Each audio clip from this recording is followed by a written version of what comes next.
Step into the art of Poirot, where Agatha Christie's Hercule Poirot masters the craft of mystery. In the snowbound shadows of Dunhaven Hall, a scream pierces the night.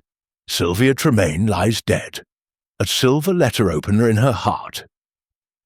Who among the elegant guests, each hiding motives of greed, betrayal, or shame, wielded the fatal blow? Was it the charming rogue, the jealous wife, or the silent solicitor clutching his secrets? Hercule Poirot, with his little grey cells, unravels a web of lies, a hidden will, and a scandal buried in the past. Can you guess the killer before the final, shocking twist? Dive into this classic mystery, where every clue counts, and no one is what they seem. Chapter 1. The Gathering Storm. The snow fell in a relentless cascade, cloaking the Yorkshire moors in a shroud of white that muffled sound and blurred the edges of the world. Dunhaven Hall, a grand but weathered estate nestled in a remote valley, stood resolute against the storm, its mullioned windows glowing like beacons in the gathering dusk. The house, a labyrinth of stone and oak, had been the seat of the Ashbourne family for generations, and tonight it played host to a gathering that promised both festivity and friction. Captain Arthur Hastings, ever the loyal friend and chronicler of Hercule Poirot's exploits, adjusted his scarf against the chill as he stepped from the hired motor car onto the gravel drive. The invitation to Dunhaven Hall had come unexpectedly, penned in the elegant hand of Lady Eleanor Ashbourne, widow of the late Sir Reginald Ashbourne. A Christmas gathering, the letter had promised, to mend old wounds and forge new bonds. Hastings, ever susceptible to the romance of a country house at Christmas, had accepted with alacrity, though he suspected the true purpose was less sentimental. Inside, the great hall was a study in opulence tempered by decay. The oak-panelled walls gleamed under the light of a massive chandelier, but the air carried the faint mustiness of a house too large for its diminished staff. A roaring fire cast flickering shadows across a gathering of guests, each sipping sherry or warming their hands, their voices a low hum of polite conversation laced with unspoken tensions. Lady Eleanor, a tall woman of 60 with silver hair and an imperious air, presided over the assembly with the grace of a queen in exile. Her sharp grey eyes missed nothing, though her smile was practised and warm. "Captain Hastings," she greeted, extending a gloved hand. "How kind of you to brave the storm. I trust your journey was not too arduous." "Not at all, Lady Ashbourne," Hastings replied, bowing slightly. "Though I confess, the snow made the final miles rather perilous." "You are a stalwart soul," she said, her tone carrying a hint of amusement. "Come, let me introduce you to our little circle." The guests were an eclectic group, each a thread in the tapestry of the Ashbourne legacy. There was Julian Ashbourne, Lady Eleanor's nephew, a lean man of 35 with a restless energy and a smile that never quite reached his eyes. He stood by the fire, one hand in his pocket, the other clutching a glass of whisky. His wife Clara, a delicate beauty with auburn hair and a nervous laugh, hovered nearby, her gaze darting between her husband and the others. Next was Dr. Victor Hargreaves, a retired physician and old friend of the late Sir Reginald. His round face and genial manner belied a sharp intellect, and his habit of polishing his spectacles gave him an air of perpetual distraction. Beside him stood Miss Beatrice Langley, a distant cousin of the Ashbournes, whose prim demeanour and severe black dress suggested a woman more comfortable with ledgers than laughter. The younger set included Rupert Carstairs, a rakish young man with a penchant for fast cars and faster debts, who was said to be a ward of Lady Eleanor's late husband. His easy charm was tempered by a certain slyness, and he lounged against a bookcase, exchanging barbed pleasantries with Sylvia Tremaine, a glamorous actress whose presence in the house seemed to puzzle everyone but Lady Eleanor. Finally, there was Mr. Ernest Whitlock, a solicitor with a pinched face and a briefcase that seemed an extension of his person. He had arrived that morning, ostensibly to discuss estate matters, though his guarded manner suggested other business afoot. Dinner was announced, and the party moved to the dining room, where a long mahogany table gleamed under candlelight. The meal was lavish: roast pheasant, creamed potatoes, and a claret of impeccable vintage, but the conversation was stilted, punctuated by awkward silences. Hastings, seated between Clara and Beatrice, noted the undercurrents: Julian's sharp retorts to Rupert's jests, Sylvia's flirtatious glances at Dr. Hargreaves, and Lady Eleanor's watchful gaze, as if she were a chess master awaiting an opponent's blunder. As the dessert course was served, a distant howl of wind rattled the windows, and Clara shivered. "This storm feels like an omen," she murmured, her voice barely audible. "Nonsense, my dear," Julian said, though his tone lacked conviction. "It's merely winter asserting itself." Beatrice, cutting her pudding with precision, remarked, "Dunhaven has seen worse storms." "And worse secrets." The table fell silent, and Hastings felt a prickle of unease. Lady Eleanor's smile tightened, but she raised her glass. "To family," she said, "and to truths that bind us." The toast was echoed, but the words hung heavy in the air. Hastings, ever attuned to the mood of a room, sensed that Dunhaven Hall was a powder keg, and the spark was yet to come. As the party dispersed to the drawing-room, Hastings lingered, observing the way Julian's hand lingered on Clara's arm, the way Rupert's eyes followed Sylvia, and the way Whitlock's briefcase never left his side. The clock struck 10, its chimes echoing through the house like a warning. Outside, the snow continued to fall, sealing Dunhaven Hall from the world. Inside, the stage was set for a drama that would demand all of Hercule Poirot's little grey cells to unravel. Chapter 2. The Shadow Falls. The storm had grown fiercer by midnight, its howls weaving through the corridors of Dunhaven Hall like the cries of restless spirits. The guests had retired to their rooms, their polite farewells tinged with the strain of the evening's uneasy exchanges. Captain Hastings, however, found sleep elusive. The weight of the house's atmosphere pressed upon him, and he lay awake, listening to the wind and replaying the dinner's subtle tensions in his mind. At 1:30, a scream shattered the silence, a high, piercing cry that seemed to come from the east wing. Hastings bolted upright, his heart pounding. He fumbled for his dressing gown, grabbed the small torch from his bedside table, and stepped into the darkened hallway. The air was cold, the floorboards creaking underfoot as he moved toward the source of the sound. Others had been roused as well. Lady Eleanor, her silver hair loose about her shoulders, emerged from her room in a velvet robe, her face pale but composed.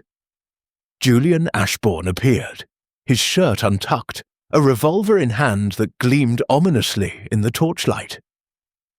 Clara clung to his arm, her eyes wide with fear. Dr. Hargreaves, still in his dinner jacket, hurried from the opposite direction, his spectacles askew. "What in heaven's name was that?" Hargreaves demanded, his voice unsteady. "It came from Sylvia's room," Clara whispered, her voice trembling. "I'm sure of it." The group hastened to the east wing, where Sylvia Tremaine's door stood slightly ajar. Rupert Carstairs was already there, his face flushed, his usual nonchalance replaced by a grim intensity. He pushed the door open, revealing a scene that froze them all in place. Sylvia Tremaine lay sprawled across the floor, her silk nightgown stained with a dark, spreading pool of blood. A silver letter opener, its handle engraved with the Ashbourne crest, protruded from her chest. Her eyes, wide and unseeing, stared at the ceiling, and her golden hair fanned out like a halo. The room was in disarray. A chair overturned, a glass of water spilled on the rug, and a window cracked open, letting in a gust of snow-laden air. "Good Lord!" Hastings muttered, his stomach turning. He stepped forward, careful not to disturb the scene, and checked for a pulse, though he knew it was futile. "She's dead." Lady Eleanor's hand flew to her mouth, but her eyes remained sharp, scanning the room. "We must not touch anything," she said, her voice steady despite the horror. "Julian, fetch Mr. Whitlock. He'll know what to do." Julian hesitated, his grip tightening on the revolver, but he nodded and disappeared down the hall. Dr. Hargreaves knelt beside Sylvia's body, his medical instincts overriding his shock. "The wound is precise," he murmured, almost to himself. "Straight to the heart." "She would have died instantly," Rupert, leaning against the doorframe, ran a hand through his hair. "Who could have done this?" he asked, his voice hoarse. She was fine at dinner, laughing, charming everyone." Clara sobbed softly, and Hastings noted the way her fingers twisted in her shawl. Beatrice Langley appeared then, her face ashen but her expression unreadable. "This is monstrous," she said quietly. "Sylvia had her faults, but this—" The group stood in stunned silence, the wind whistling through the open window. Hastings's mind raced, cataloguing details. The letter opener, an Ashbourne heirloom. The window, barely open but enough to let in the cold. The spilled water suggesting a struggle. He glanced at the bedside clock, which read 1:37 a.m. The scream had come at 1:30, meaning the killer had acted swiftly and fled, or was still among them. Mr. Whitlock arrived, his briefcase in hand, his thin lips set in a grim line. "This is a matter for the police," he said, his tone clipped. "But with the storm, they won't reach us until morning, at the earliest." Lady Eleanor nodded. "Then we must secure the room and wait. No one is to leave the house." Hastings, his thoughts turning to his old friend, said, "Lady Eleanor, if I may make a suggestion, I know a man who could help. Hercule Poirot, the detective. He's staying at a hotel in York, not far from here. If we could get a message to him—" "Poirot?" Julian interrupted, his brow furrowing. "The Belgian fellow. What good is a detective in a blizzard?"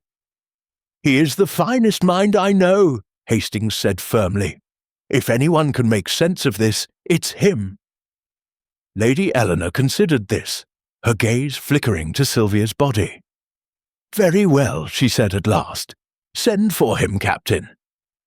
But until he arrives, we must keep this tragedy contained." As the group dispersed to their rooms, under strict instructions to remain there, Hastings lingered in the hallway, his torch casting long shadows. He noted the muddy footprints near the staircase, faint but distinct, leading toward the servants' quarters. He also recalled Sylvia's flirtatious demeanour at dinner, particularly with Dr. Hargreaves and Rupert, and the way Julian's jaw had tightened each time she laughed. The house settled into an uneasy quiet, broken only by the storm's relentless howl. Hastings returned to his room, drafting a telegram to Poirot with a sense of urgency. Sylvia Tremaine's death was no random act, he was certain.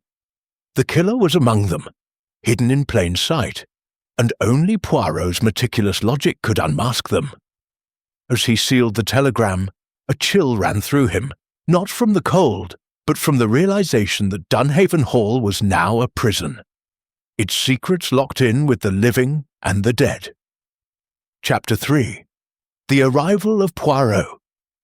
The storm had not relented by morning, but a faint light crept through the heavy clouds, casting Dunhaven Hall in a pallor that seemed to deepen its gloom.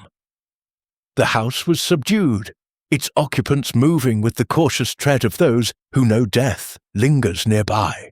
Breakfast was a sombre affair, served in the dining room under the watchful eye of Lady Eleanor, who maintained an air of unshakable dignity despite the tragedy. The guests spoke little, their eyes darting to the empty chair where Sylvia Tremaine had sat the previous evening. Captain Hastings, nursing a cup of tea, felt the weight of the night's events. His telegram to Hercule Poirot had been sent at dawn via the estate's sole remaining stable hand, who had braved the snow to reach the nearest village. Hastings could only hope the message would find Poirot in York, and that the detective's curiosity would outweigh the inconvenience of the journey. At precisely 10:30, a sharp rap at the front door cut through the oppressive silence. The butler, an elderly man named Grayson, shuffled to answer it, and moments later a familiar figure stepped into the great hall.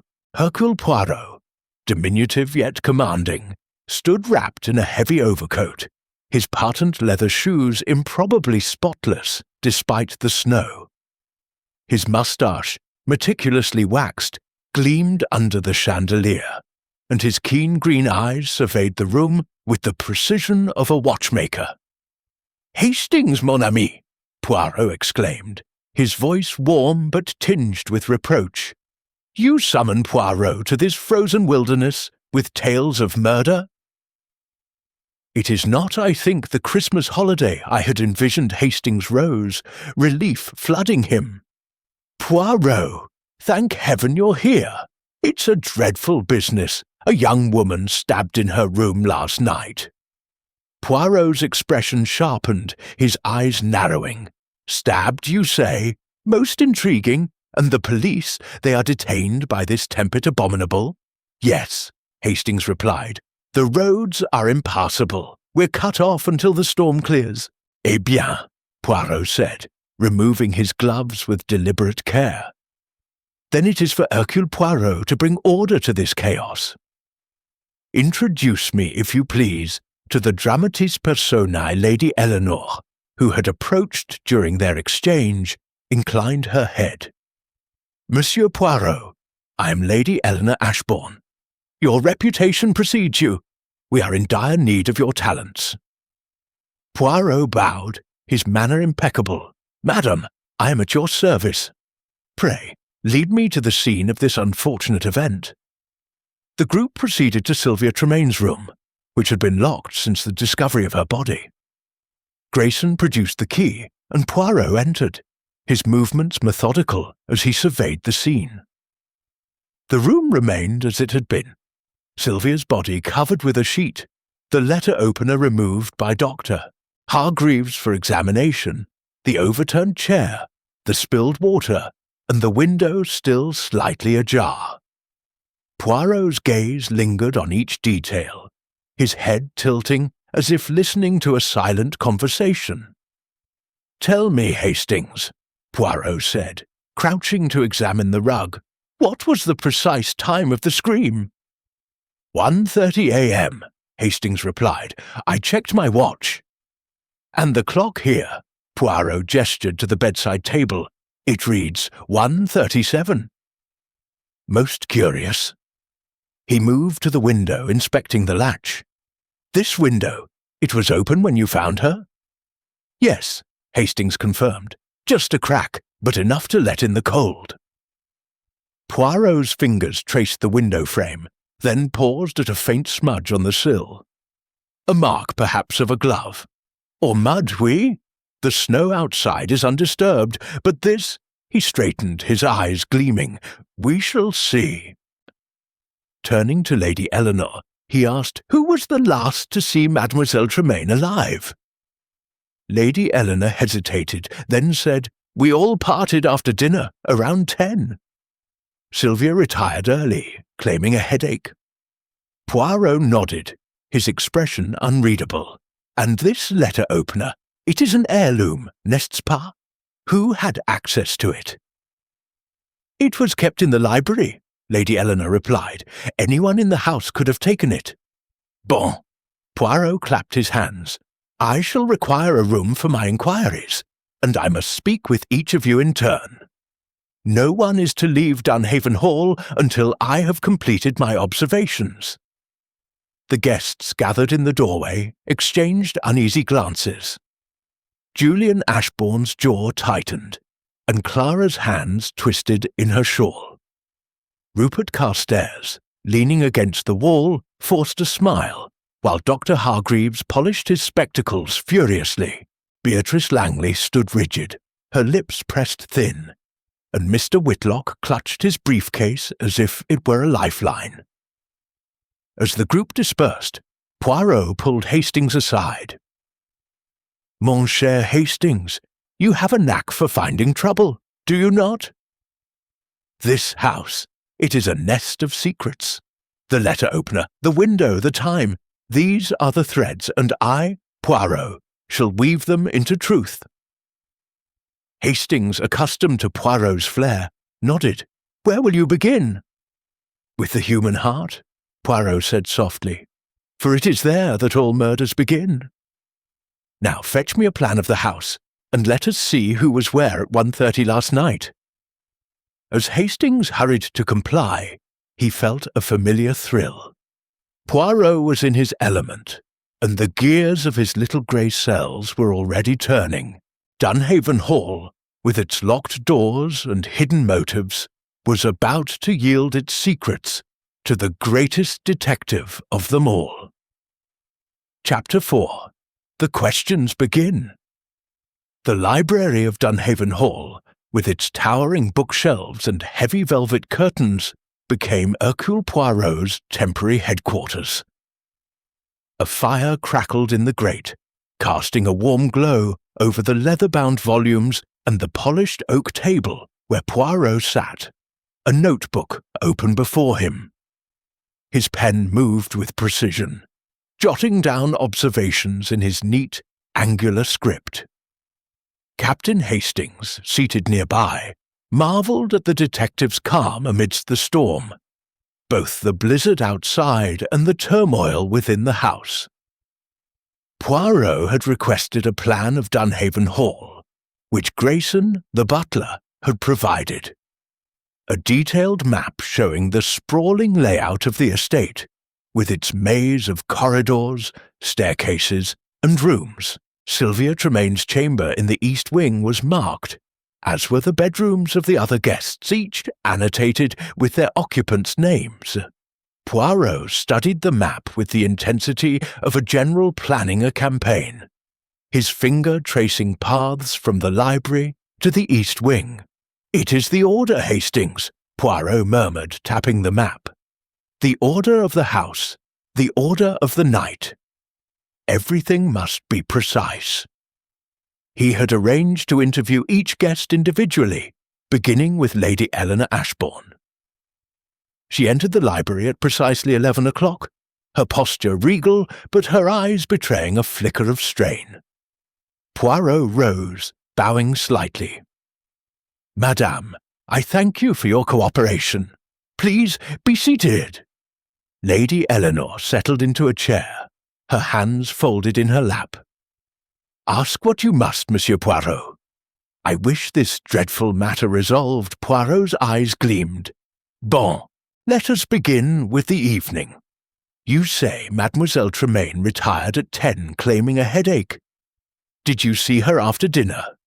"No," Lady Eleanor replied. "I remained in the drawing-room until 10:30, then retired to my room. I heard nothing until the scream and your room. It is in the west wing, oui?" Poirot glanced at the map. "Some distance from Mademoiselle Tremaine's." yet you were among the first to arrive at her door." "I am a light sleeper," Lady Eleanor said, her tone crisp. "The scream woke me, and I came at once." Poirot nodded, making a note. "The letter opener, madame. It was taken from this very library." "When did you last see it?" Lady Eleanor frowned. "Yesterday afternoon, I believe." "It was on the desk, where it always is." "I cannot say who might have taken it." "Very well," Poirot said, his voice smooth. "One final question. Mademoiselle Tremaine, she was a guest of some controversy, no? Why was she invited?" Lady Eleanor's lips tightened. "Sylvia was a friend of my late husband's. I thought her presence might enliven the gathering. I see now it was a miscalculation." Poirot dismissed her with a courteous nod, and she left, her footsteps echoing in the hall. Next came Julian Ashbourne, his lean frame tense, his eyes wary. He sat heavily, his fingers drumming on the armrest. "Monsieur Ashbourne," Poirot began, "where were you at 1:30 this morning?" "In my room, with Clara," Julian said quickly. "We retired after dinner.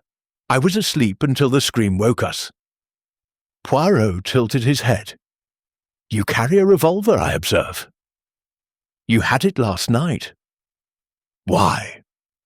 Julian flushed. "This is an old house, full of creaks and shadows." "I keep it for protection. And yet," Poirot said, "you did not use it when you heard the scream. You ran to danger, unarmed." Julian's jaw clenched. "I grabbed it in haste." "Didn't think to check if it was loaded." Poirot made another note, his expression unreadable.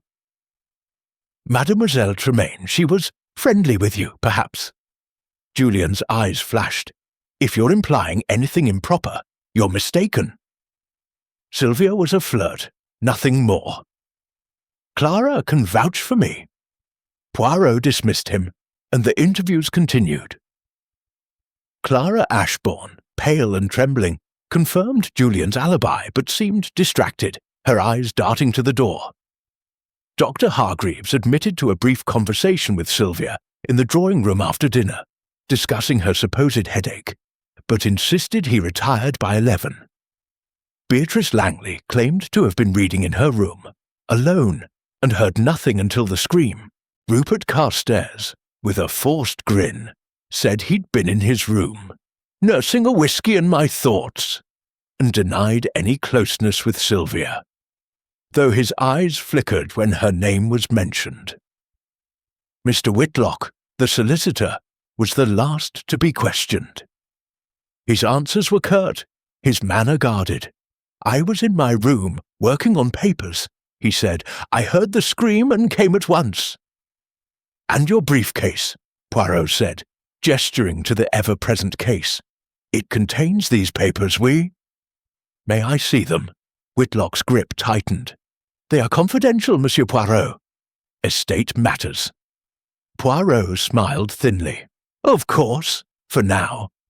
As Whitlock left, Poirot leaned back, his fingers steepled. "Hastings, what do you make of these alibis?" "They all claim to have been in their rooms," Hastings said, frowning. "But someone's lying.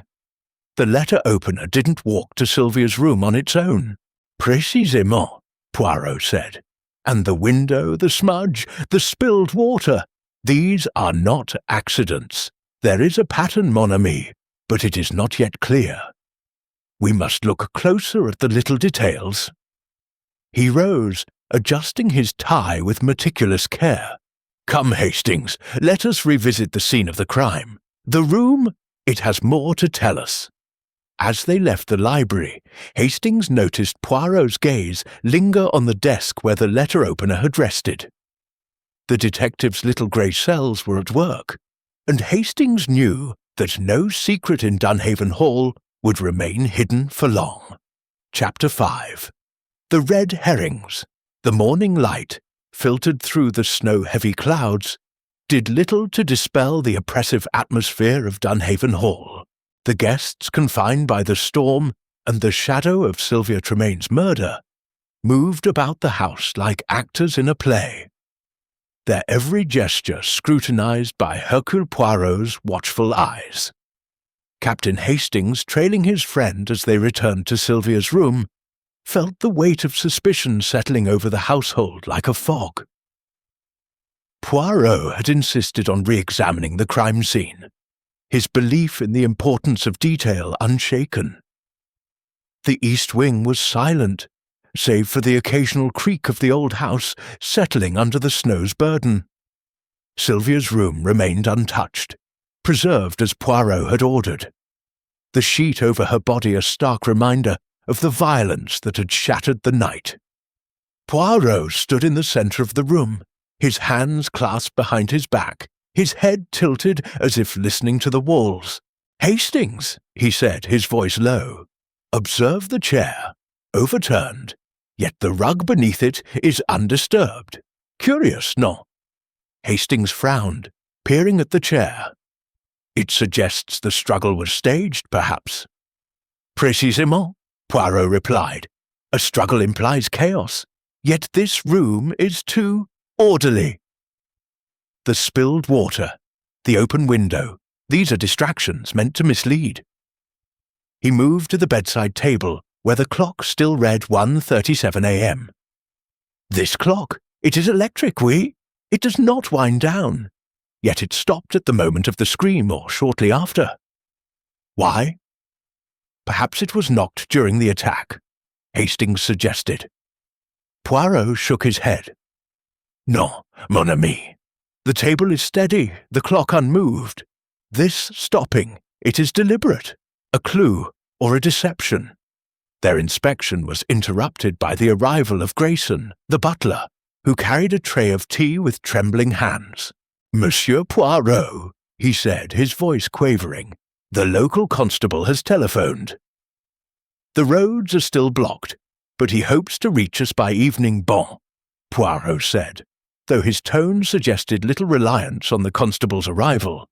"And you, Monsieur Grayson, where were you at 1:30 last night?" Grayson blinked, his lined face paling. "In the servants' quarters, sir." "I was asleep. The scream woke me, and I followed the others to Miss Tremane's room." Poirot nodded, dismissing him with a wave. As Grayson left, Hastings whispered, "Do you suspect him, Poirot?" "He's just a butler." "No one is just anything, Hastings," Poirot said sharply. "In a house of secrets, every soul has a motive." But for now, let us consider the obvious. The obvious emerged soon after, when Rupert Carstairs was summoned to the library for a second interview. The young man's easy charm had frayed, his eyes red-rimmed, his hands unsteady. Poirot, seated at the oak table, fixed him with a piercing gaze. "Monsieur Carstairs," Poirot began, "you claimed last night you were alone, nursing a whisky. Yet I have learned from Grayson that a glass was found in Mademoiselle Tremane's room, bearing traces of whisky. Not water, as we first assumed." Rupert's face drained of colour. I don't know what you mean. I wasn't in her room." "And yet," Poirot continued, "Miss Langley overheard you and Mademoiselle Tremaine in the drawing-room after dinner, speaking in low tones, sweets. She described your manner as intimate."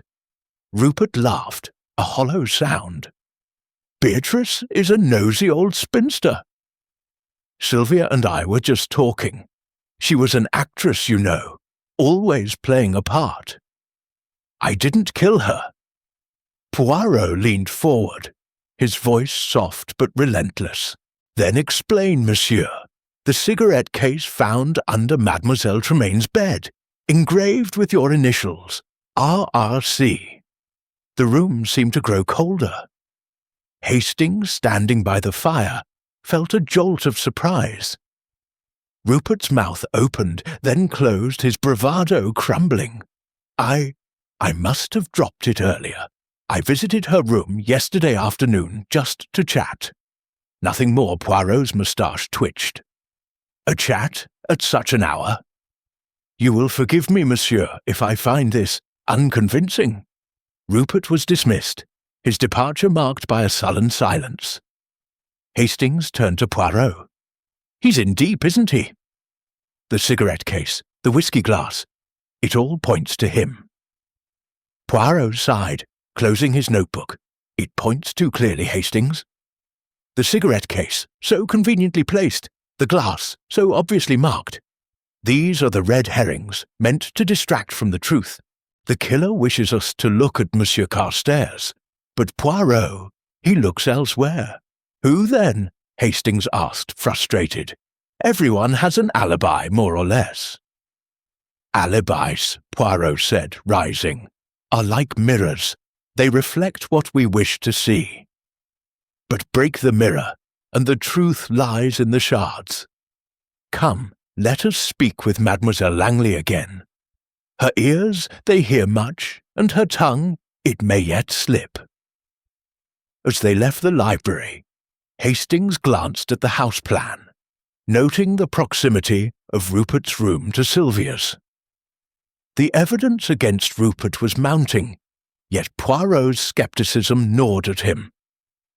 The detective's little grey cells were sifting through the lies, and Hastings knew that the true killer, whoever they were, was about to face a formidable adversary.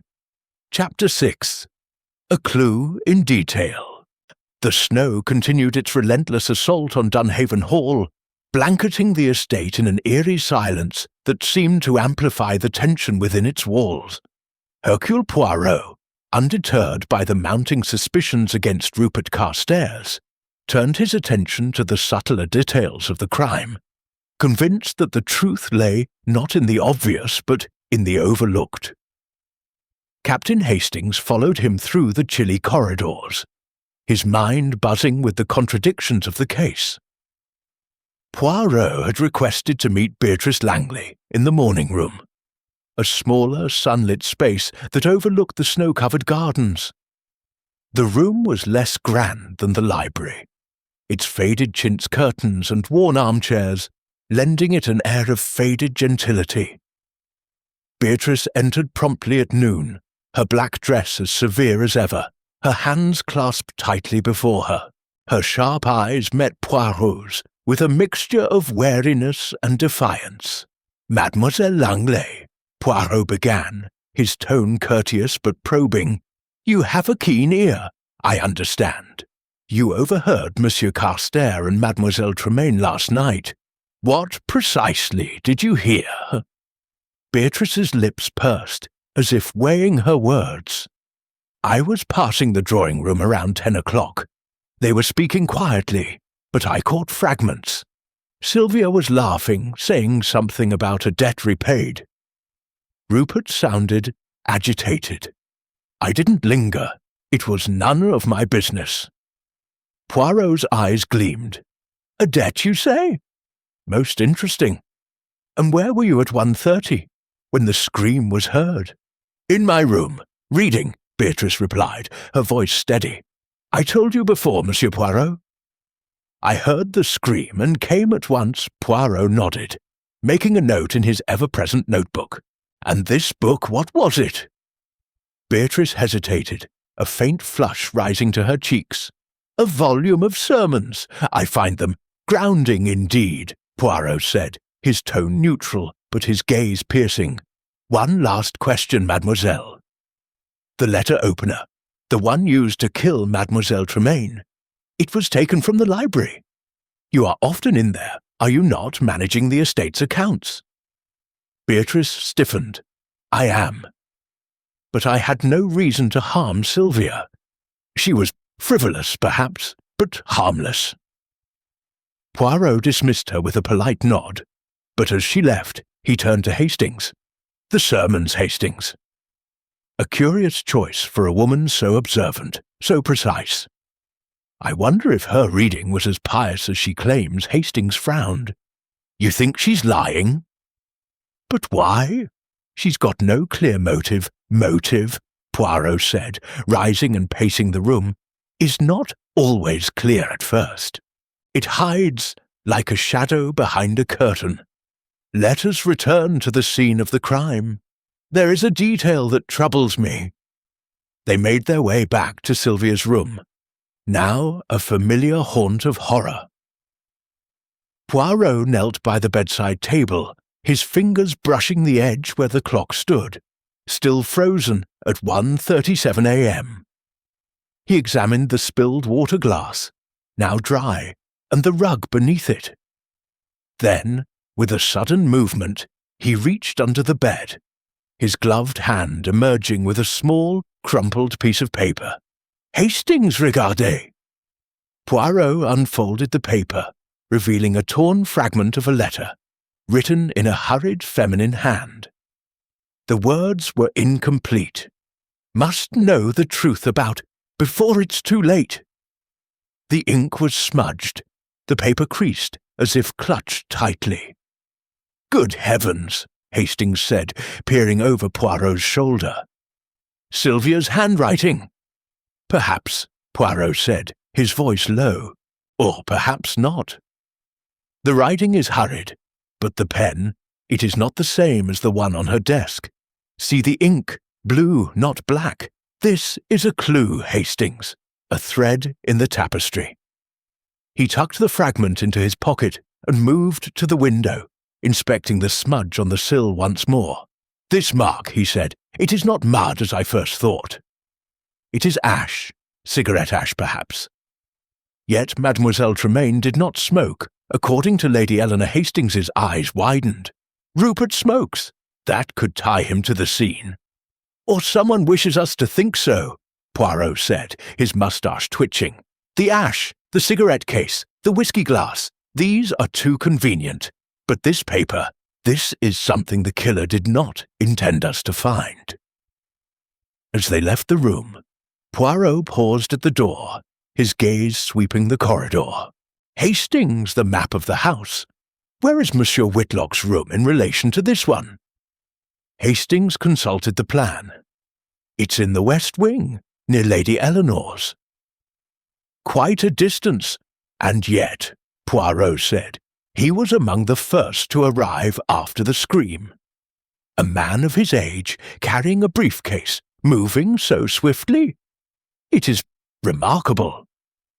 They returned to the library, where Poirot spread the house plan on the table, marking the positions of each guest's room. He drew a line from Sylvia's room to the servants' quarters, where faint muddy footprints had been found the previous night. "These footprints," he said, "they lead away from the crime, yet no one left the house. The killer, they are still here, and they are clever, but not cleverer than Poirot." Hastings felt a shiver, not from the cold, but from the realization that Poirot was closing in on the truth, one meticulous detail at a time. The fragment of the letter, the stopped clock, the ash on the sill, these were the keys, and Poirot was already turning them in the lock of Dunhaven Hall's secrets. Chapter 7. More lies surface. The afternoon at Dunhaven Hall was heavy with the weight of unspoken truths, the snow outside piling higher as if to entomb the house and its secrets. Hercule Poirot, undaunted by the oppressive atmosphere, continued his methodical investigation, his little grey cells sifting through the tangled web of alibis and clues. Captain Hastings, ever at his side, felt the tension rising, as if the very walls of the estate were closing in. Poirot had requested a second round of interviews, this time in the drawing-room, where a grand piano stood silent, and a portrait of the late Sir Reginald Ashbourne gazed down with stern disapproval. The detective's demeanour remained calm, his moustache impeccably groomed, but his eyes burned with a quiet intensity that Hastings knew signalled progress. The crumpled letter fragment, the cigarette ash, and the stopped clock were pieces of a puzzle, and Poirot was determined to uncover more. First to be summoned was Clara Ashbourne, her delicate frame trembling as she sat on the edge of a velvet settee. Her auburn hair was slightly dishevelled, and her fingers twisted a lace handkerchief with nervous energy. Poirot regarded her with a gentle but piercing gaze. "Madame Ashbourne," he began, his voice soft, "you have confirmed your husband's alibi, that you were together in your room at 1:30 last night. Yet I observe you are troubled. Is there something you wish to share with Poirot?" Clara's eyes darted to the door, then back to Poirot. I don't know what you mean, Monsieur Poirot. Julian and I were asleep until the scream woke us." Poirot leaned forward, his hands folded neatly. "And yet, madame, your eyes, they tell a different story. They are the eyes of one who carries a secret. Tell me, what was your opinion of Mademoiselle Tremaine?" Clara's lips parted, then closed. She swallowed hard. "Sylvia was charming in her way, but she had a knack for stirring trouble. She flirted with everyone, Julian, Rupert, even Dr. Hargreaves. It was harmless, I suppose, but it made things tense." "Tense?" Poirot repeated, his tone inviting more. "And this tension, it affected your husband, perhaps?" Clara's cheeks flushed. "Julian is a good man, but Sylvia's attention, it unsettled him. He said she was trying to manipulate him, something about money Sir Reginald owed her. But he swore there was nothing between them." Poirot made a note, his pen moving with deliberate care. "Money, you say? Most interesting. And where were you, madame, when you heard the scream?" "In our room," Clara insisted, her voice rising. "I swear it." But she hesitated, her eyes filling with tears. "I woke briefly around 1 o'clock. Julian wasn't in bed. I thought he'd gone to the bathroom, but he was gone longer than I expected. When he returned, he said he'd been checking the windows downstairs, worried about the storm." Poirot's moustache twitched. "And you believed him?" Clara nodded, but her hands betrayed her, shredding the handkerchief. Poirot dismissed her gently, his expression unreadable. Next came Dr. Hargreaves, his genial demeanour strained, his spectacles polished to a gleam. "Monsieur Poirot," he said, settling into a chair, "I hope you're making progress." "This business is dreadful for us all." "Indeed, Doctor," Poirot replied. "Let us speak of your conversation with Mademoiselle Tremaine after dinner. She mentioned a headache, oui? Did she seem distressed in any other way?" Hargreaves frowned, adjusting his glasses. "She was a bit agitated, perhaps. She mentioned a letter she'd received, something that upset her. I offered her a sedative, but she refused, saying she'd deal with it herself." "A letter," Poirot said, his eyes narrowing. "Did she say who sent it?" "No," Hargreaves replied. "She was vague, almost secretive. I didn't press her." Poirot nodded, jotting a note. "And your room, Doctor? It is near the library. Did you hear anything unusual before the scream?" Hargreaves shook his head. "Nothing. I was asleep by 11. The storm muffled most sounds." As Hargreaves left, Poirot turned to Hastings. "A letter, Hastings. The fragment we found. The truth about before it's too late. It is no coincidence. And Monsieur Ashbourne, absent from his bed at 1 o'clock. The lies, they multiply." The final interview was with Mr. Whitlock, the solicitor, whose pinched face and guarded manner seemed to tighten under Poirot's scrutiny. "Monsieur Whitlock," Poirot said, "your briefcase, it is always with you. What papers are so urgent that you carry them even in a house of mourning?" Whitlock's lips thinned. "Estate matters, as I've said. Sir Reginald's will is complex, and I was reviewing documents related to the inheritance." "And Mademoiselle Tremaine," Poirot pressed. "She was mentioned in this will, perhaps?" Whitlock hesitated, a rare crack in his composure. "She may have been. Sir Reginald was fond of her, and there were certain provisions. But I cannot discuss details. They're confidential.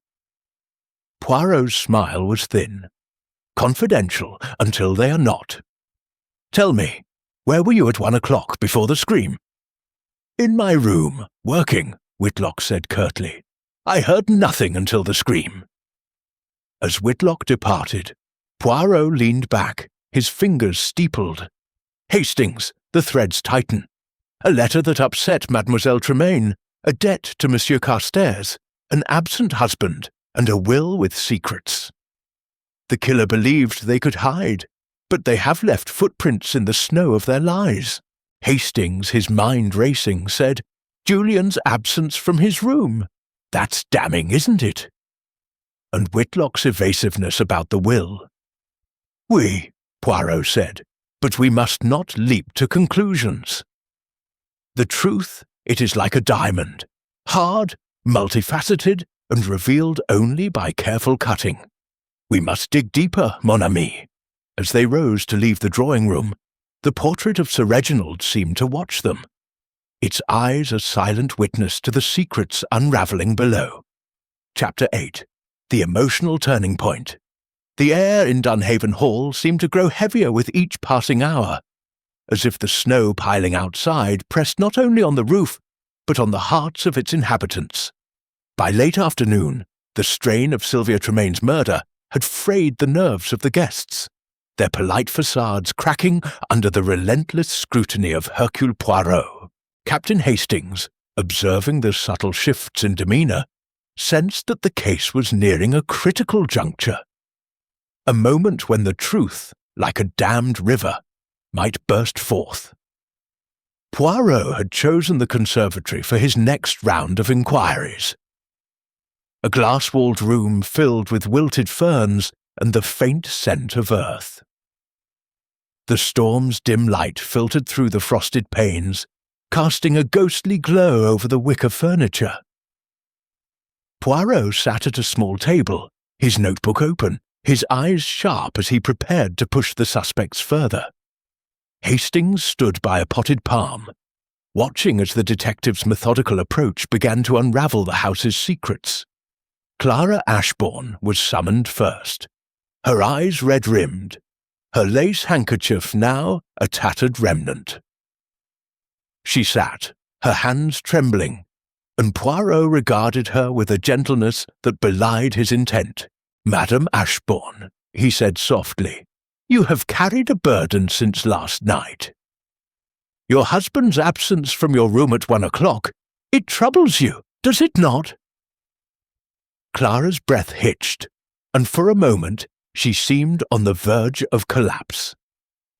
Monsieur Poirot, she whispered, I can't protect him any longer.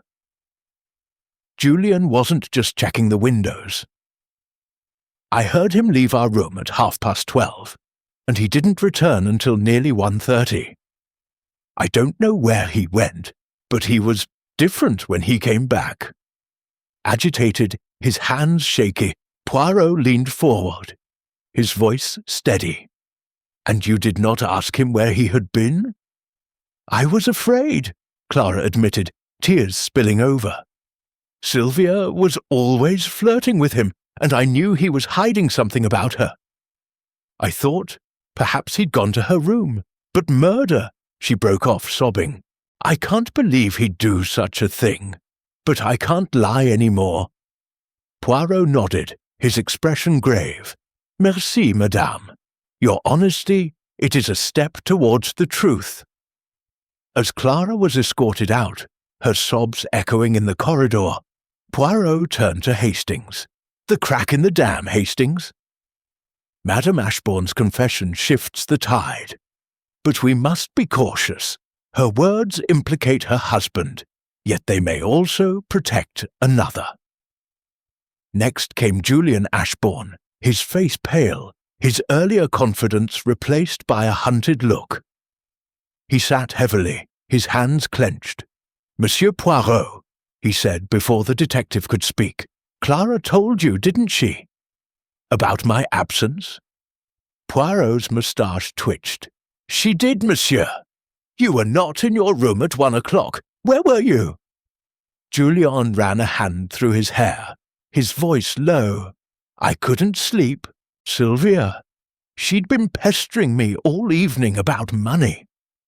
She claimed Sir Reginald owed her a substantial sum from a deal years ago, a theatrical investment that went sour.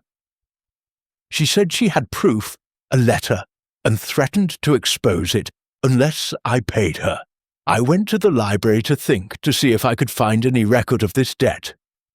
I was there until just before the scream, and you saw no one?" Poirot asked, his eyes narrowing. "No one," Julian said. "The house was quiet except for the storm." Poirot made a note. "This letter Mademoiselle Tremaine mentioned, did you see it?" Julian shook his head.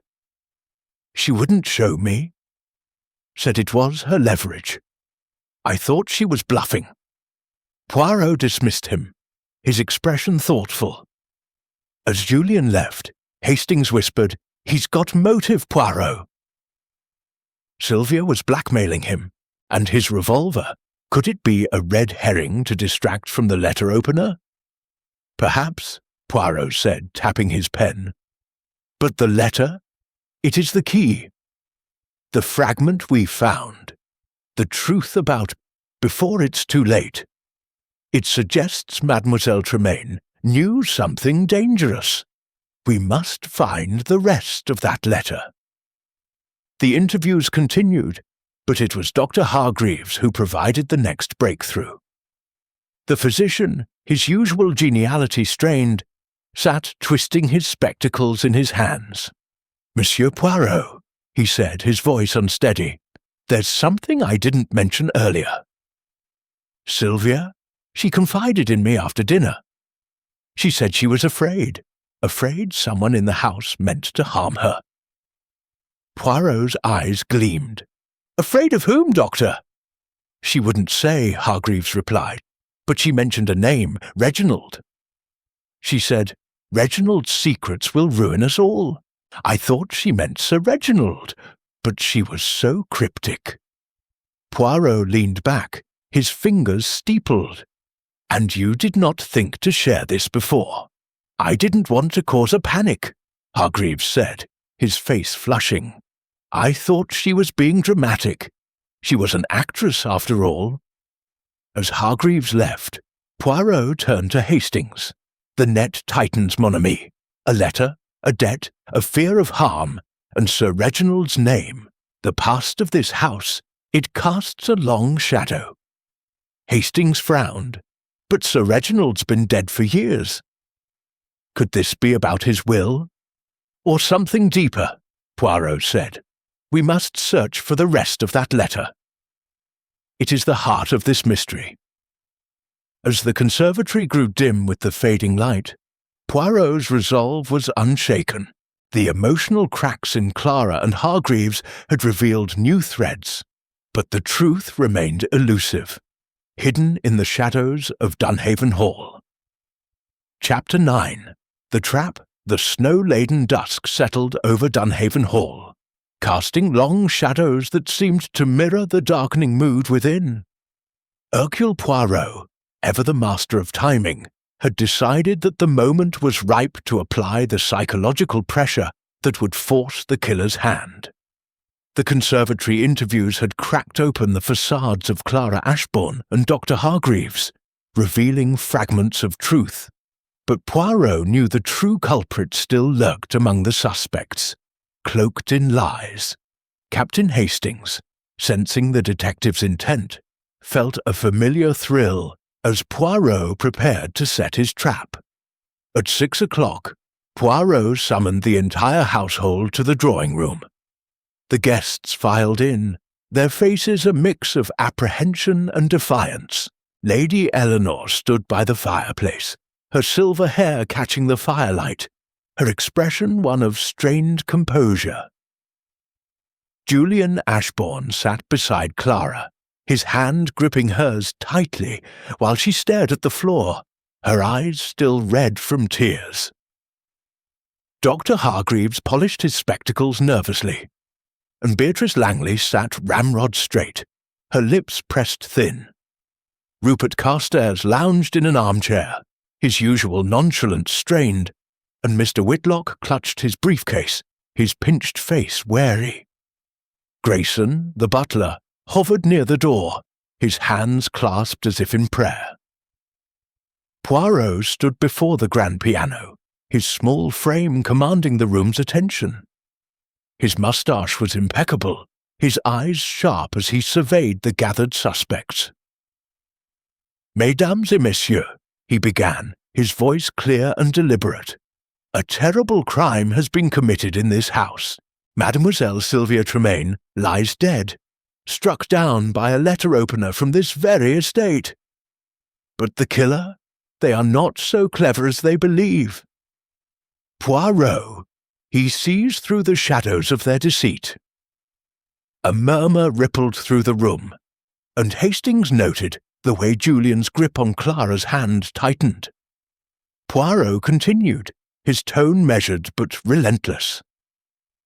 "The clues, they are many.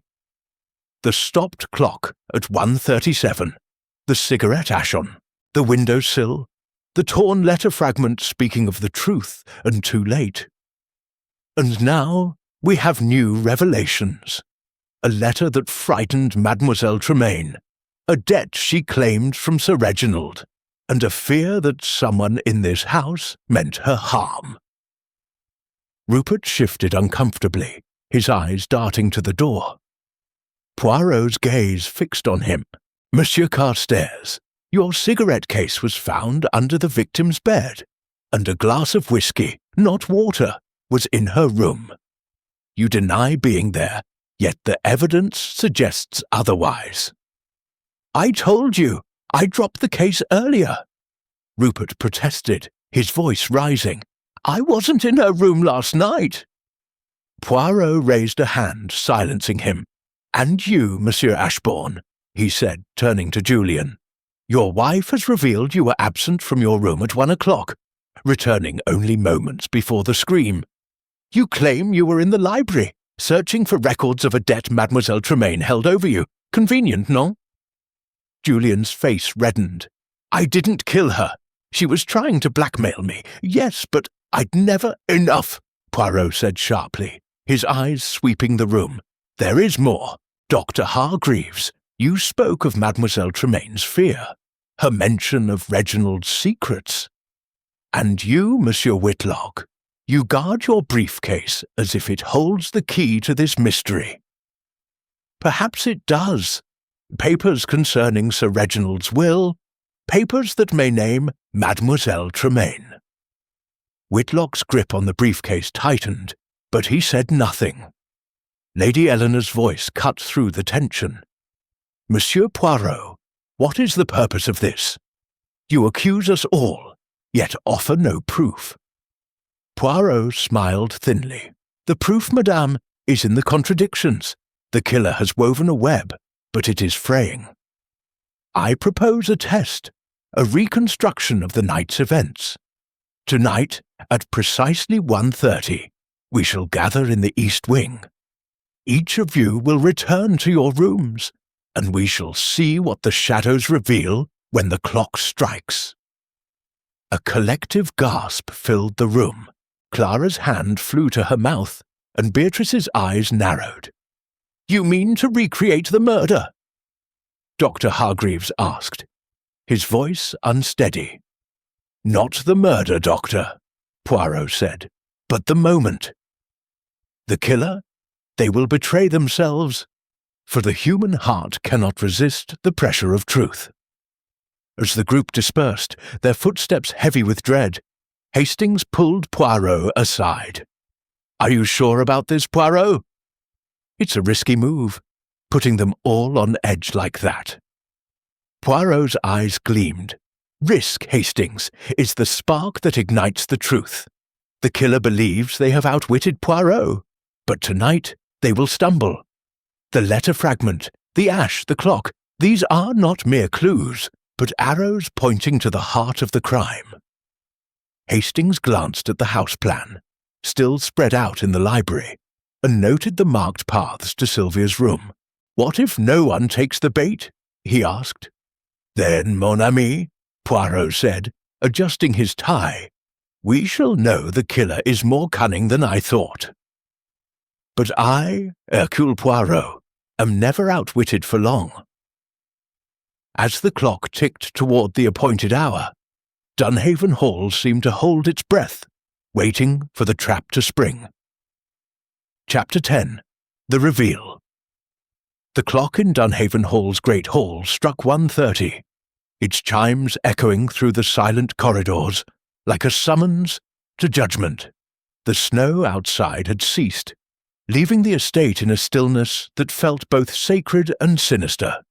Hercule Poirot had orchestrated his trap with precision, and now the guests were gathered once more in the east wing, near Sylvia Tremain's room, their faces pale in the flickering light of the wall sconces. Captain Hastings stood by Poirot's side, his heart pounding as the detective prepared to unveil the truth. Poirot had instructed each guest to return to their rooms, as they claimed to have been at the time of the murder, and to reenact their movements following the scream. The group complied with reluctance, their eyes darting nervously as they dispersed. Poirot, however, remained in the corridor, his small frame a pillar of calm authority, his notebook in hand. Hastings watched as the detective's gaze swept over the scene, missing nothing.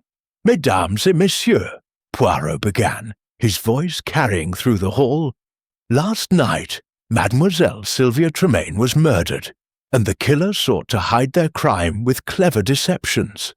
But Hercule Poirot, he sees through the shadows.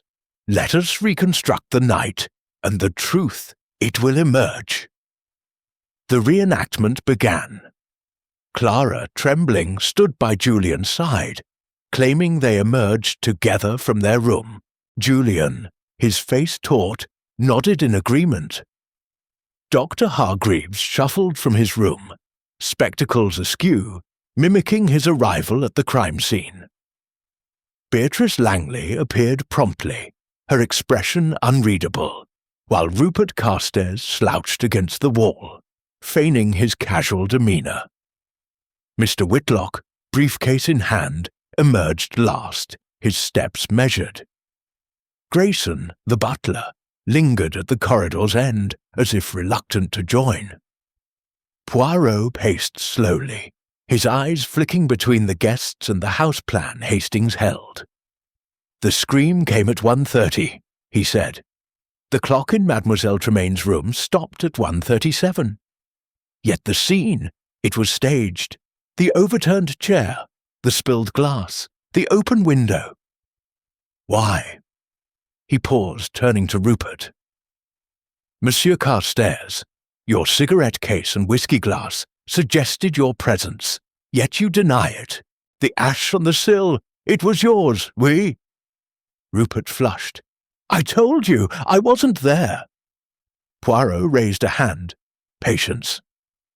Let us consider another clue. The letter fragment, speaking of the truth and too late.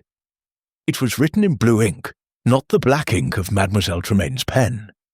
And Dr. Hargreaves, you spoke of her fear, of Reginald's secrets." Hargreaves nodded, his hands twisting. "She was terrified, but she wouldn't say more." Poirot's gaze shifted to Julian. "And you, Monsieur Ashbourne, absent from your room at 1 o'clock, searching for records of a debt Mademoiselle Tremain claimed. A debt tied to Sir Reginald, perhaps." Julian's jaw clenched. "I didn't kill her." "I was in the library, oui," Poirot said, his voice softening, "but someone else was not." He turned abruptly to Mr. Whitlock, whose grip on his briefcase tightened. "Monsieur Whitlock, your papers, they concern Sir Reginald's will, no? A will that named Mademoiselle Tremain as a beneficiary, perhaps?" Whitlock's face paled. I cannot disclose that." "You need not," Poirot said, his tone now sharp, "for I, Hercule Poirot, have pieced together the truth. The killer is among us, and their motive lies in the past. A secret tied to Sir Reginald's will. A secret Mademoiselle Tremaine discovered and sought to exploit. The room grew deathly silent. Poirot stepped forward, his eyes locking onto Beatrice Langley. "Mademoiselle Langley, you are precise, methodical, a keeper of accounts. But you are also a keeper of secrets. The letter fragment, it was in your handwriting, was it not? Blue ink, the same as your fountain pen." Beatrice's composure cracked, her hands trembling. "That's absurd! I had no reason to harm Sylvia." "But you did," Poirot said, relentless. "Sir Reginald's will left a substantial sum to Mademoiselle Tremaine, a sum that would diminish your inheritance as a cousin. You learned of her plan to reveal this, perhaps to blackmail others in the house. You wrote her a note, warning her to stay silent, but she refused. So you took the letter opener from the library, entered her room at 1:30, and struck her down." Beatrice gasped, her face ashen. "No, I was in my room, reading." Poirot shook his head. "The muddy footprints to the servants' quarters, they were yours, mademoiselle. You wore gloves to avoid leaving prints, but you could not hide the ash from your cigarette. Dropped in haste on the sill. The clock, you stopped it to confuse the timeline, but you forgot the rug. Undisturbed beneath the overturned chair. Your staging, it was meticulous but not perfect. The room erupted in murmurs. Lady Eleanor stepped forward, her voice shaking. "Beatrice, is this true?" Beatrice's shoulders slumped, her defiance crumbling. I couldn't let her ruin us," she whispered. "Sylvia found the will in the library, hidden in a book. She laughed, said she'd take everything. I only meant to scare her, but she lunged at me and I—" She broke off, sobbing. Poirot's expression softened, but his voice remained firm. "The truth, it is revealed. You killed Mademoiselle Tremaine to protect your inheritance, and you sought to blame Monsieur Carstairs with your clever deceptions." As Grayson led Beatrice away, the guests stood in stunned silence. Hastings, his mind reeling, turned to Poirot. "How did you know it was her?" "The little grey cells, Hastings," Poirot said, tapping his temple. "The letter, the ash, the clock, they told the story. And Mademoiselle Langley's precision, it was her undoing. The storm had passed, but the chill of truth lingered in Dunhaven Hall." Chapter 11. The Reflection. The revelation of Beatrice Langley's guilt hung over Dunhaven Hall like a pall, even as the snow outside began to melt under a tentative morning sun. The guests, shaken by the unmasking of the killer among them, had retreated to their rooms, leaving the great house steeped in a heavy silence. Hercule Poirot, his work nearly done, sat in the library with Captain Hastings, the fire casting a warm glow over the oak-panelled walls. The detective's notebook lay closed on the table, its pages filled with the meticulous notes that had unravelled the mystery of Sylvia Tremaine's murder. Hastings, still reeling from the dramatic confrontation in the East Wing, stirred his tea absently. "I must say, Poirot," he began, his voice tinged with admiration, "you were brilliant last night. The way you pieced it all together, the letter, the ash, the clock, it was like watching a puzzle come to life." Poirot's moustache twitched with a faint smile, but his green eyes were thoughtful, almost sombre. "Merci, mon ami," he said, leaning back in his chair.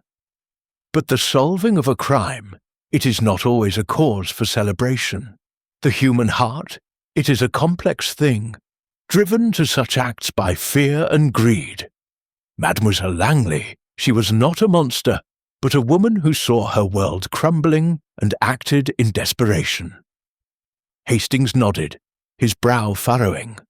"Still, it's chilling to think she was so calm, so precise, all while planning to frame Rupert." That cigarette case and whiskey glass. She nearly had us all fooled. Oui, Poirot said, his fingers steepled. The red herrings, they were clever, but they lacked the subtlety of truth. The letter fragment in her handwriting, the ash from her cigarette, the stopped clock, these were the true voices of the crime, speaking to Poirot's little grey cells. He rose, adjusting his tie with habitual precision, and walked to the window, gazing out at the snow-covered moors. This house, Hastings, it is a microcosm of humanity. The secrets, the jealousies, the hidden motives, they fester until they erupt. Mademoiselle Tremaine, she was a catalyst, stirring the pot with her knowledge of Sir Reginald's will. But it was Mademoiselle Langley's fear of losing her inheritance that drove the fatal blow. Hastings joined him at the window, the cold glass reflecting their faces. "What happens now?" Beatrice has confessed, but the police are still hours away. "The constable will arrive soon," Poirot said, "and Mademoiselle Langley will face justice. But for us, our work is done. The truth, it is revealed, and Dunhaven Hall may begin to heal."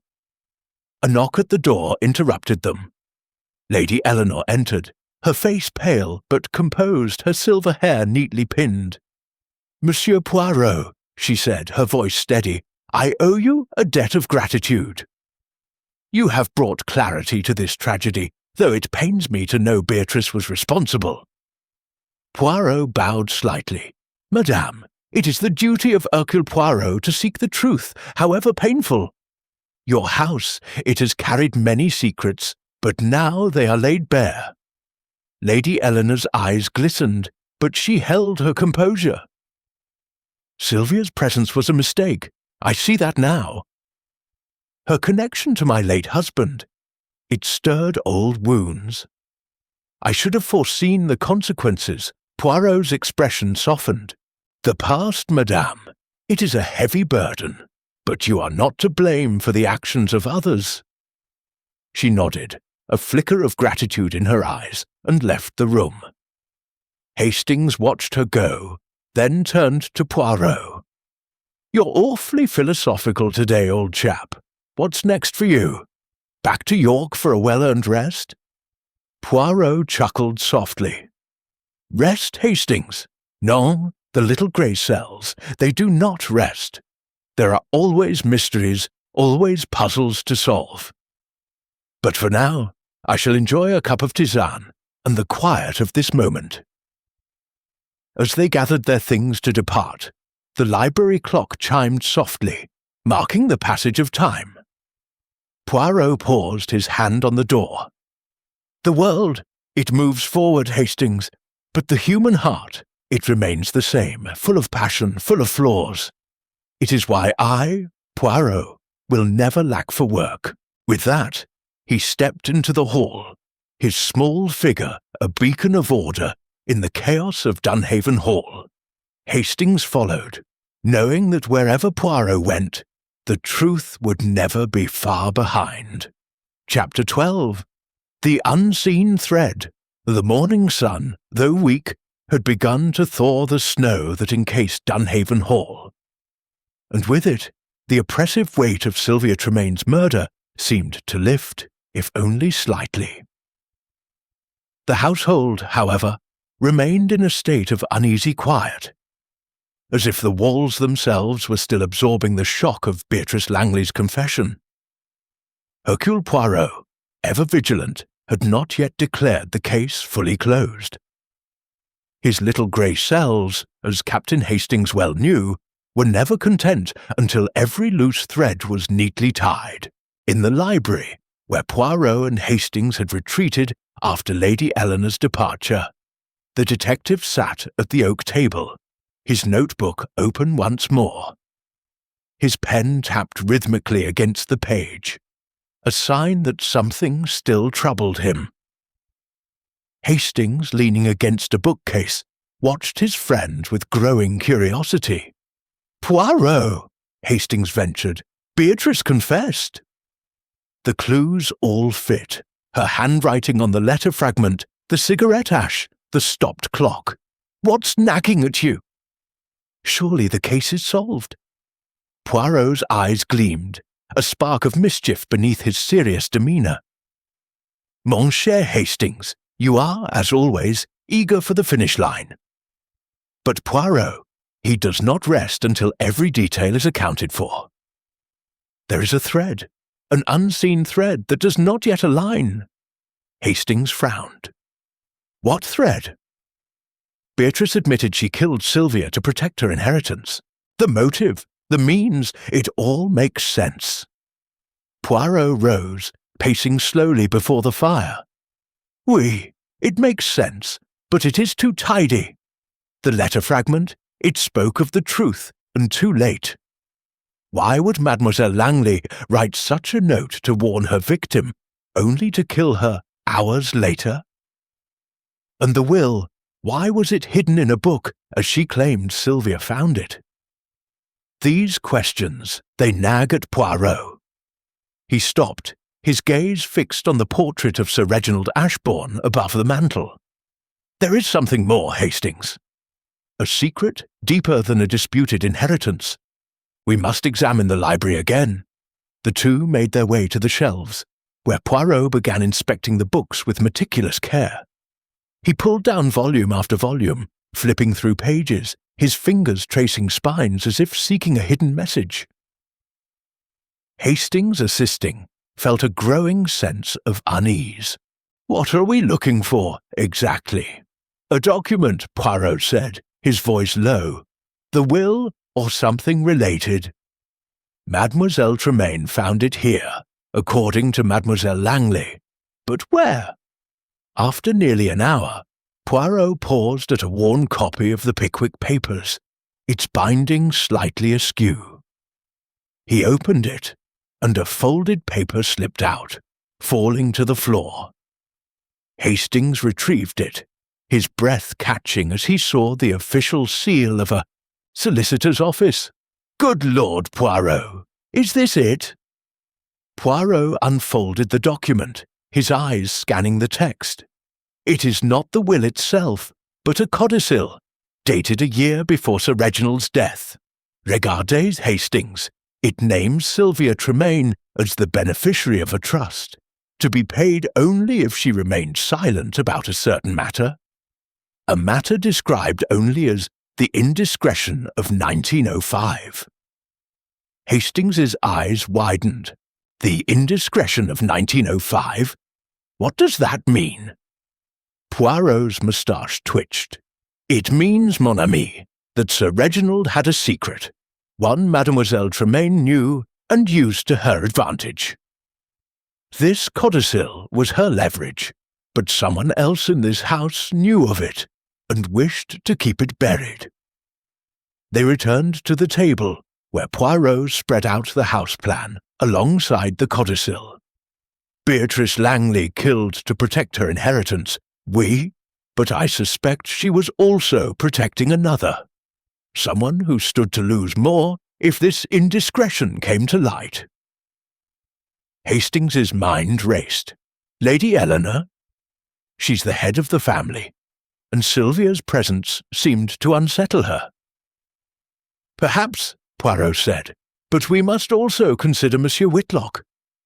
His briefcase, his evasiveness about the will, he knows more than he has revealed. As if summoned by the mention of his name, Whitlock appeared at the library door, his face pale, his briefcase clutched tightly. Monsieur Poirot, he said, his voice strained, I overheard you speaking of the codicil. I must speak. Poirot's eyes narrowed. Speak, monsieur. The truth. It is the only path now. Whitlock sank into a chair, his shoulders slumping. The codicil. I drafted it for Sir Reginald. The indiscretion of 1905 was an affair, one that produced a child. Sylvia was that child's mother. Sir Reginald provided for her in secret, but she grew greedy, demanding more. I tried to warn her to stay silent, but she wouldn't listen. Hastings gasped. Sylvia had a child with Sir Reginald? Whitlock nodded.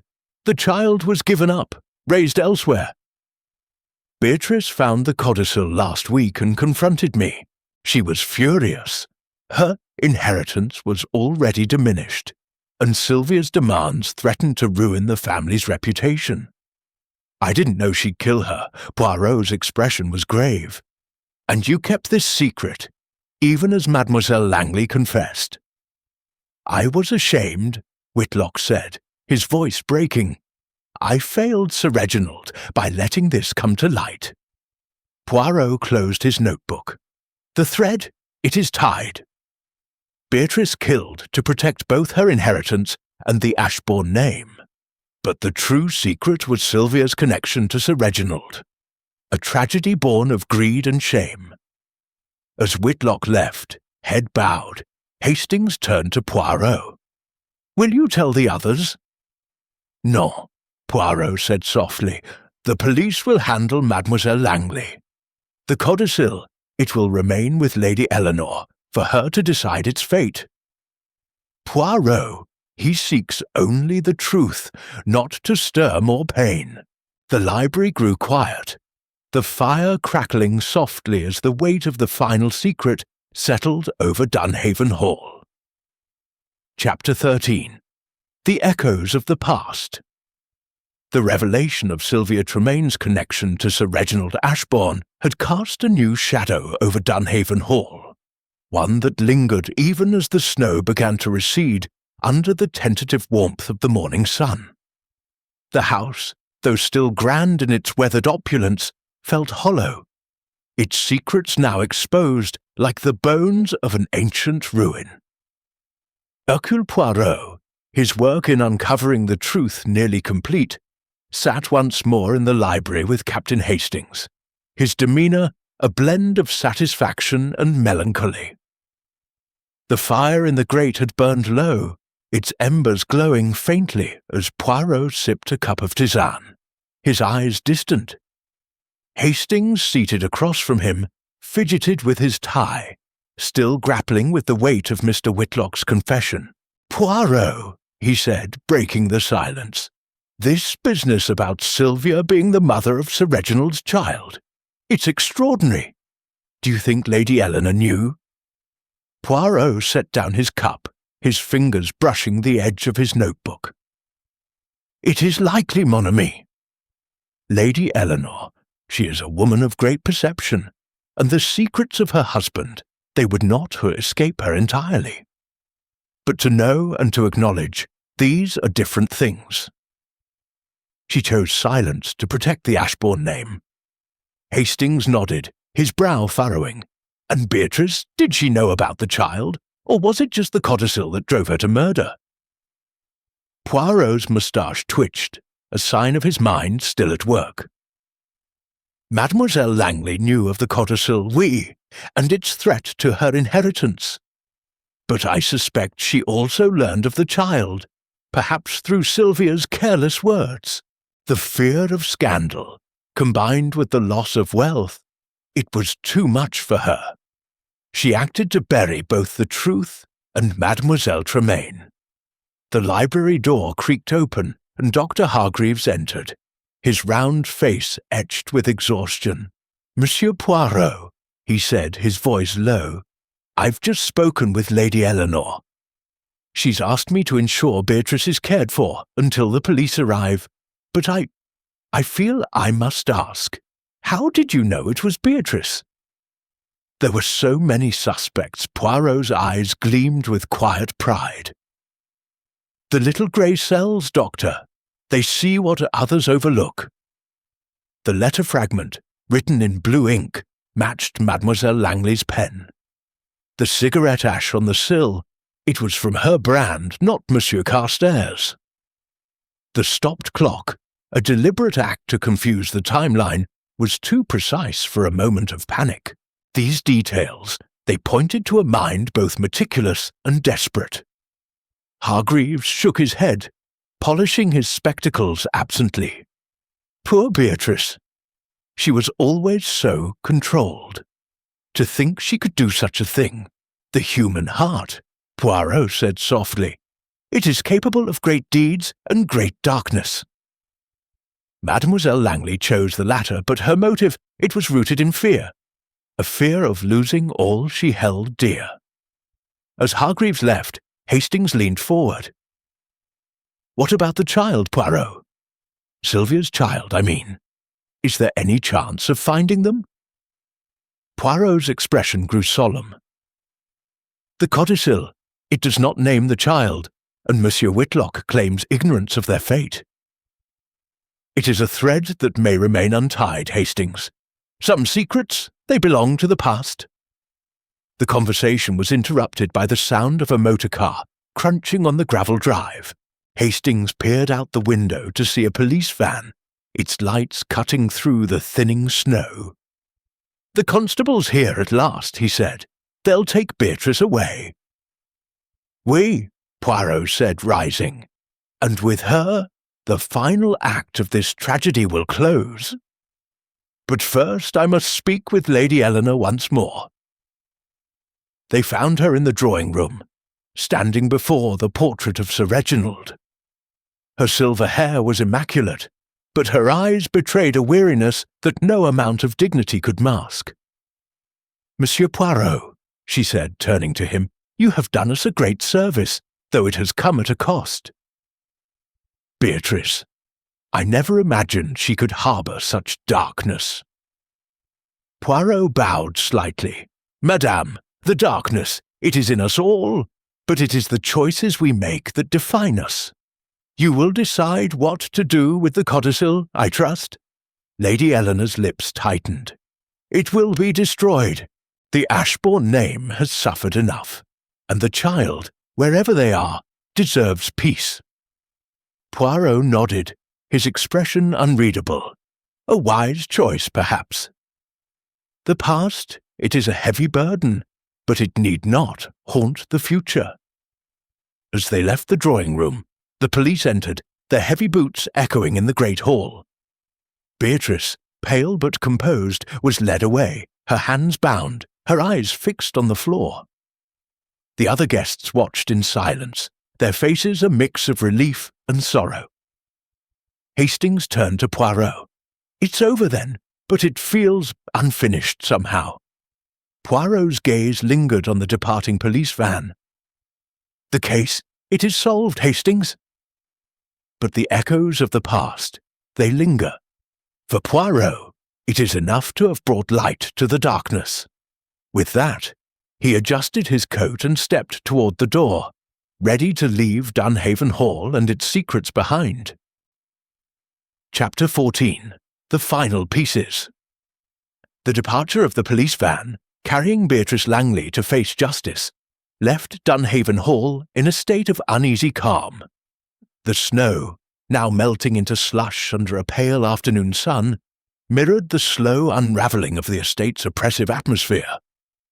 Yet Hercule Poirot, ever meticulous, lingered in the great hall, his sharp eyes scanning the faces of the remaining guests as they gathered to bid him farewell. Captain Hastings, standing beside him, sensed that the detective's mind was still at work, piecing together the final fragments of the mystery.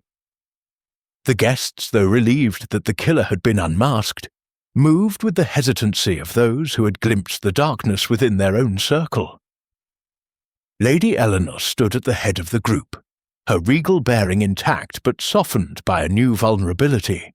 Julian and Clara Ashbourne stood close, their hands clasped, their faces etched with exhaustion. Dr. Hargreaves, his spectacles gleaming, offered a weary nod, while Rupert Carstairs, his usual bravado subdued, leaned against a pillar.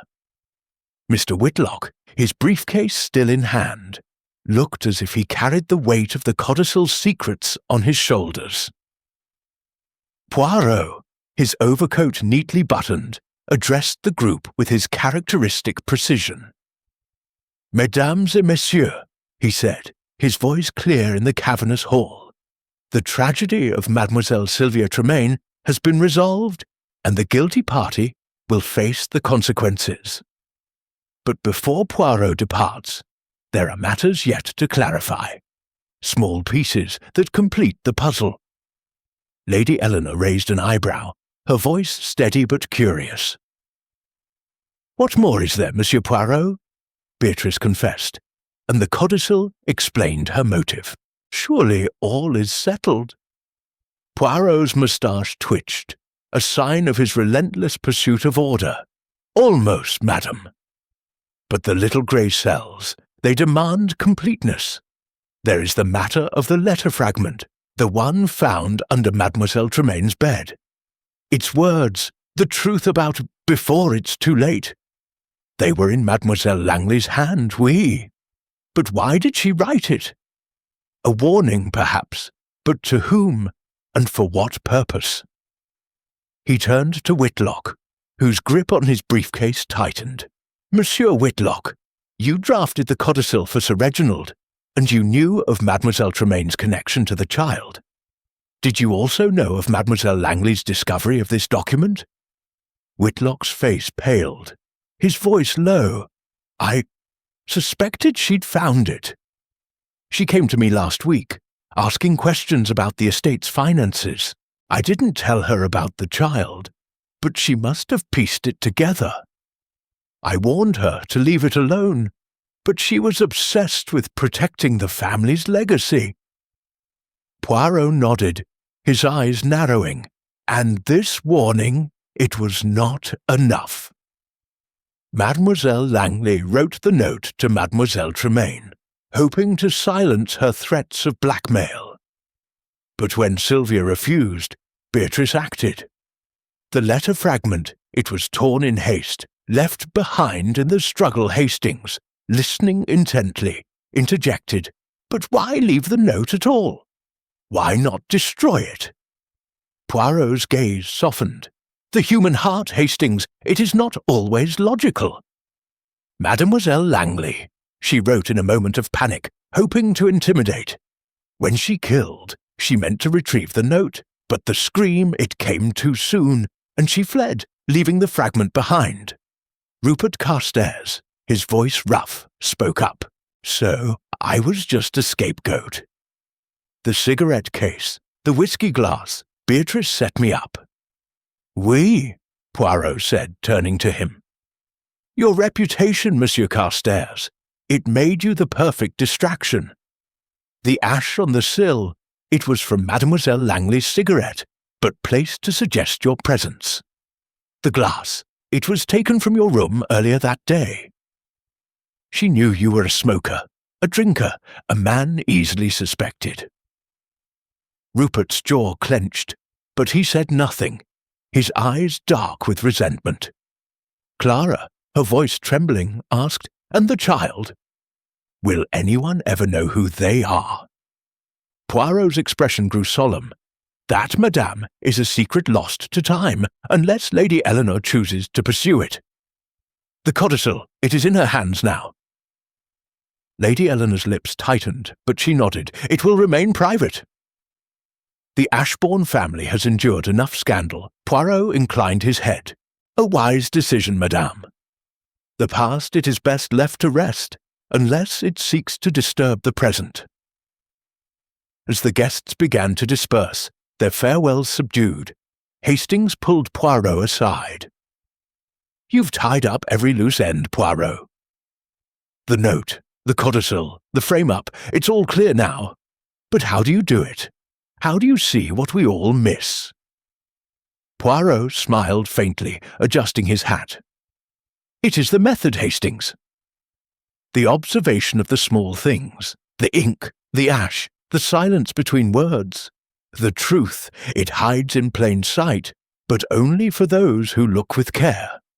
With that, he stepped toward the waiting motor car, the slush crunching under his polished shoes. Dunhaven Hall loomed behind them, its secrets laid bare, its wounds beginning to heal. Hastings followed, knowing that Poirot's work, like the snow, would soon be a memory. But its impact would linger long in the hearts of those who remained.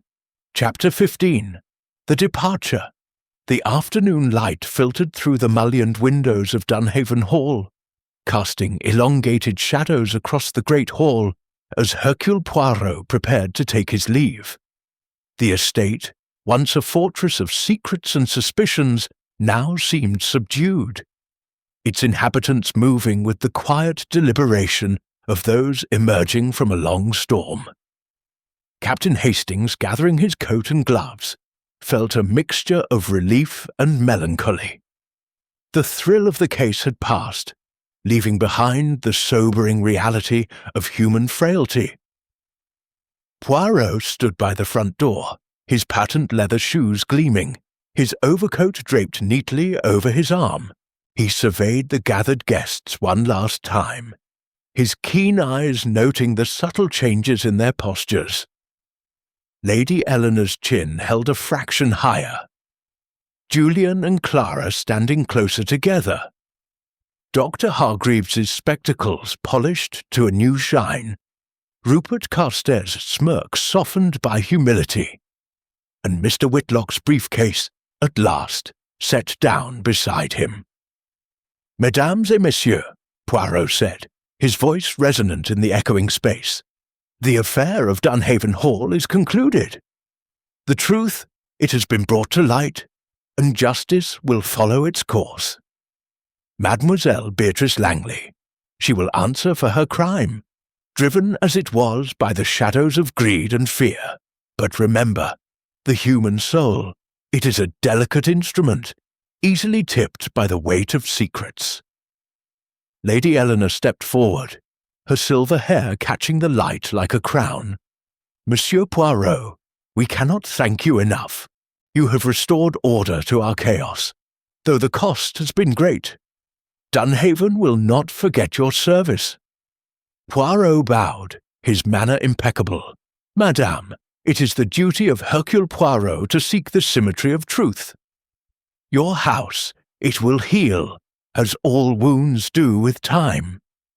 Guard your secrets wisely, for they are the double-edged swords of the heart." Julian Ashbourne, his arm around Clara, offered a nod. "We owe you our peace of mind, monsieur. Without you, suspicion would have torn us apart." Clara's voice, soft but steady, added, "Yes, thank you." "We can begin anew now." Dr. Hargreaves cleared his throat, his genial nature reasserting itself. "A remarkable feat, Poirot. Your methods, they're a lesson in observation. I shall think of your little grey cells whenever I examine a patient." Poirot's moustache twitched with amusement. "The body and the mind, doctor, they both reveal their ailments to those who listen carefully." Rupert Carstairs, pushing off from the pillar, extended a hand. "I thought you had me pegged for it, old chap." Glad to be wrong for once, Poirot shook his hand firmly. "Monsieur Carstairs, the obvious path, it is often the deceptive one. Learn from this. Charm, it is a mask, but truth sees through it." Finally, Mr. Whitlock approached, his face lined with the strain of revelations. "Monsieur Poirot, the codicil, I should have come forward sooner." My silence prolonged the pain. Poirot's gaze was kind but firm. "Silence, monsieur. It is a choice, and choices have consequences. But you spoke when it mattered. That is the mark of character."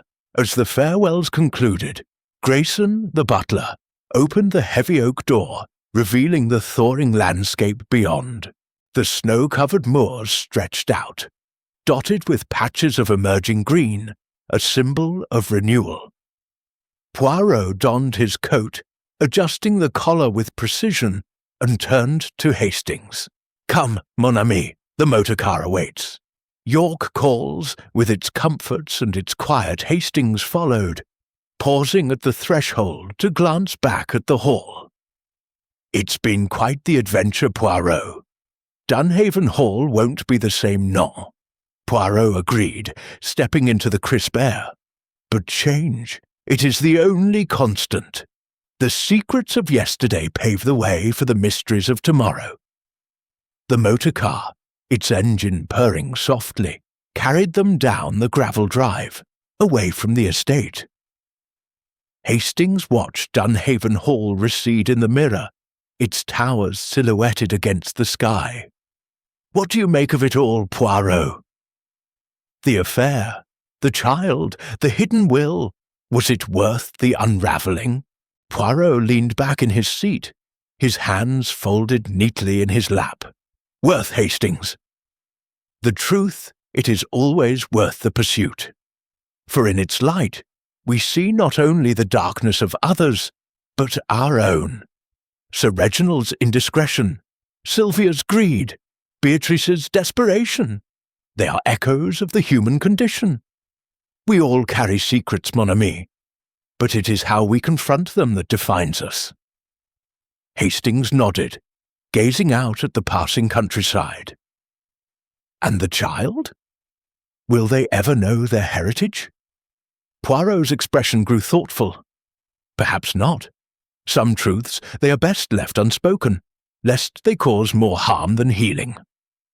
Lady Eleanor, she will decide, and Poirot, he respects that choice. The journey to York passed in companionable silence, broken only by the hum of the engine and the occasional rustle of Poirot's notebook as he jotted final thoughts. Upon arrival at the hotel, Poirot paused at the entrance, his gaze sweeping the bustling street. "Ah, civilization," he said with a sigh of contentment. "A hot tisane, a comfortable chair. These are the rewards of the detective." Hastings smiled. "Until the next mystery calls." Poirot chuckled softly. "Oui, Hastings, until then. For the world, it is full of puzzles, and I, Hercule Poirot, am ever ready to solve them." As they entered the hotel, the door closing behind them, Dunhaven Hall faded into memory. A chapter closed, but the book of life turned to a new page, filled with the promise of unforeseen twists and the enduring quest for truth.